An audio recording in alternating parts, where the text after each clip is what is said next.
6 నెలల్లోనే 6 గ్యారంటీలు అమలు చేస్తా అని చెప్పేసి అధికారంలోకి వచ్చిండు రేవంత్ రెడ్డి. 2 ఏళ్లైనా కూడా ఈ పథకాలన్నీ సక్కగా అమలైతలేదని చెప్పేసి బయట ప్రజలు అంటున్న మాట. నిజమేనా ఇది? ఇదివరకు ఉన్నటువంటి ప్రభుత్వము వేసినటువంటి కొన్ని సమస్యలు కావచ్చు, కొన్ని అవి డ్యామేజ్ అయినాయి కాబట్టి దానికి కొంచెం మళ్ళీ మళ్ళీ స్టార్ట్ చేయాలంటే కొంచెం ఇబ్బంది అన్న, టైం పడుతుంది కొంచెం. ఇప్పుడు చెప్పలేం కదా. ఇంతకుముందు 10 సంవత్సరాల టీఆర్ఎస్ పరిపాలన కూడా చాలా అప్పులు అయినాయి, కొన్ని బడ్జెట్ లేదు ఆయన దగ్గర ప్రస్తుతానికి.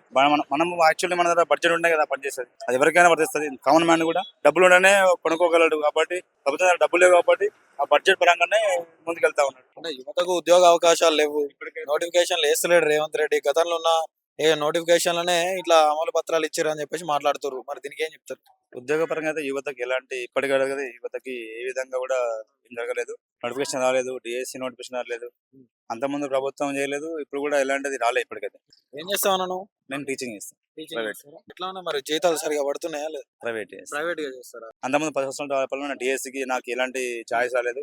ఇప్పుడు కూడా 2.5 years నుంచి ఎలాంటి ఏం లేదు ప్రస్తుతానికి అయితే. మరి రైతుల పరంగా కానీ ఇప్పుడు అన్ని వర్గాల నుంచి కూడా కాంగ్రెస్ పార్టీకి వ్యతిరేకత అనేది చాలా వస్తున్నది.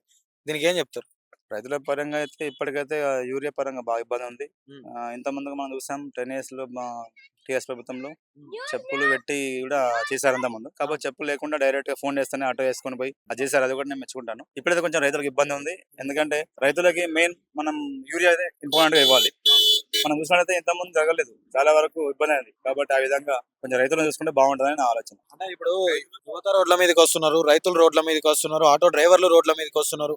అంటే ఈ ప్రభుత్వానికి అడుగడుగునా విమర్శలే వస్తున్నాయి తప్పితే ఒక్క దగ్గర కూడా అసలు పాజిటివ్ గా ఇక్కడ రెస్పాన్స్ రావట్లేదు. మరి దీనికి ఏం చెప్తారు? దీనికి ఓటర్ సమాధానం చెప్పాలి, ఎందుకంటే ఓట్లు ఆయన ప్రభుత్వం నమ్మి ఓటేస్తారు కాబట్టి ఓటర్ తప్పక భరించాల్సిందే ఇంకా 2.5 years. గతంలో 10 ఏళ్ల పాలనలో ఎట్లుండే అన్న కేసీఆర్? దీనికంటే బెటర్ ఉంది అన్నప్పుడు, దీనికంటే బెటర్ ఉండే. రైతులకైతే చాలా బాగుండే, మంత్లీ అమౌంట్ పడేది, ఫోన్ లో అమౌంట్ వచ్చేది, టెక్స్ట్ మెసేజ్ వచ్చేది, చిన్న డబ్బా ఫోన్ కూడా ఆయన అమౌంట్ పంపించండు.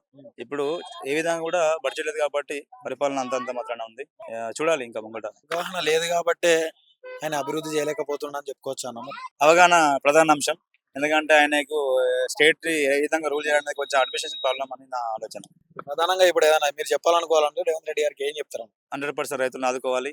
ఇప్పుడు మన ఏదైతే ముఖ్య సలహా ఉంటుందో వాళ్ళకి సలహాదారులను వాళ్ళని తీసుకొని ముందుకు వెళ్ళాలని ఆలోచన. Thank you.